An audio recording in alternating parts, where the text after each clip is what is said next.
That's making us stronger.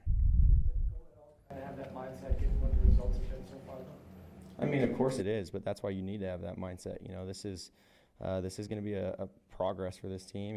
It's going to take time to just keep building and getting better. And the greatest teams are the ones that can function in those situations. The game is never over until it's over, and so we just have to keep doing our thing. And whatever time's left on the clock, we're not going to just give up. We got to keep going.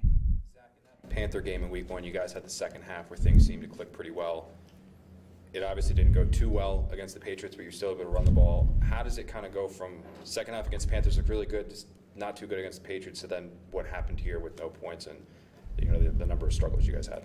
Yeah, it's frustrating. You got to give the defense some credit. They did a good job, and I'd say it's just you can't really point to one. Why the Carolinas, two completely different defenses and situations and completely different games. We just gotta fight through that adversity in this game and just figure out a way to keep the chains moving so we can sustain some drives, because it gets tough when we go 3 and out, we get off the field, we sit there for a little bit, and we just we don't feel like we have much rhythm. Has the acclimation from college to the pros been a little harder than you expected?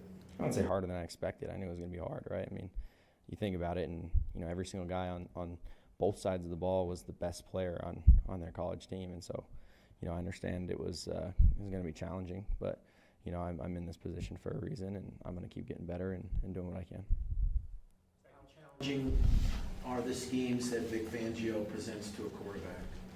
I wouldn't say necessarily they're challenging. I think they do a really good job in some of their disguises. I thought we did a good job of just having some good answers for them, and I didn't feel like tonight I was confused at all on what a coverage was or anything like that. I felt like we were seeing the field correctly.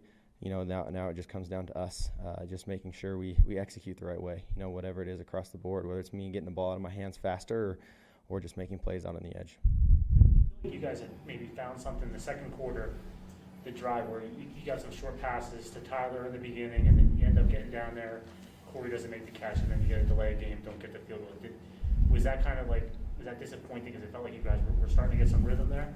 Yeah, I mean, the whole game on offense was of course disappointing. I mean, we want to do better than that, but I did think we did some good things on that drive, and I think that what happened at the end of that drive really shows, I think, what's happening the whole game. It's us killing ourselves, and it really comes down to that.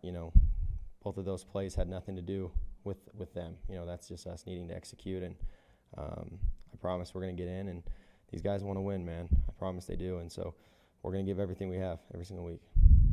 There are obviously some plays that receivers could have made and didn't that could have helped the cause. When that happens, what do you do to make sure that doesn't negatively impact you individually?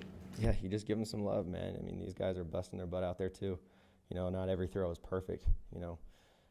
For sure it's not. I gotta be more accurate and give these guys some good throws, and it's tough, and I think that just goes back to football is a team game, and it's not on one person. There's definitely plays individuals can make, especially myself, but it all goes back to just the team functioning and all 11 guys doing their job. When you take those hard hits and you find yourself on the ground, do you have something you say to yourself in your mind, like kind of a mantra before you get back up, or what keeps you going? I mean, just next play mentality. That one didn't work out, reset button, next play. Have these last weeks shaken your confidence at all, Zach? Absolutely not. What do you guys have to do to make these teams pay for all these overload blitzes that they're coming at you with? It seems to happen every week. Yeah, same thing I just said. Going in, watching the tape, and finding out how we can be better. Protection, along with completions, running the ball. It's never on one person. Maybe the stats show that, but it's going to be a whole team effort, whole offense effort, as far as just picking up those protections, me getting the ball out quicker, understanding our scheme, what we're doing. And I promise those guys up front, they're going to be hungry to get in there and learn from that film. Talked about maintaining your confidence, but personally and as a leader, how difficult is it when you've gone 8 straight quarters without a touchdown in offense? Just how do you balance that challenge, and what do you say to the other guys? It's tough, but it's making us stronger. I feel like it's making me stronger.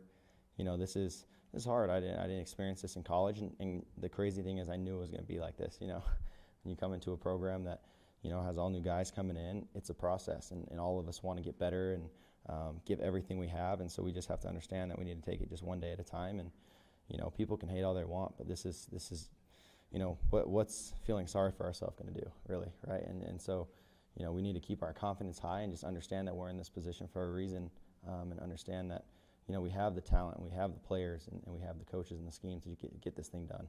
Relative to the teams you face this month as you get going, how good is this defense here, and what can you take from that and this whole road mile high experience? Yeah, I mean, I would say they're a really good defense, of course. I mean, you've seen what Vic Fangio's done over the years, and they do a good job of limiting explosives down the field. And so we knew that coming into the game. I got to do a better job of getting the ball underneath, and you know, of course, that's the goal, right? That's what I'm thinking about every single play, is how can I get through my progressions and get the ball underneath when they take things away down the field. And you know, we got to keep getting better, but they're a good defense. Very good. Thank you very much. Thanks.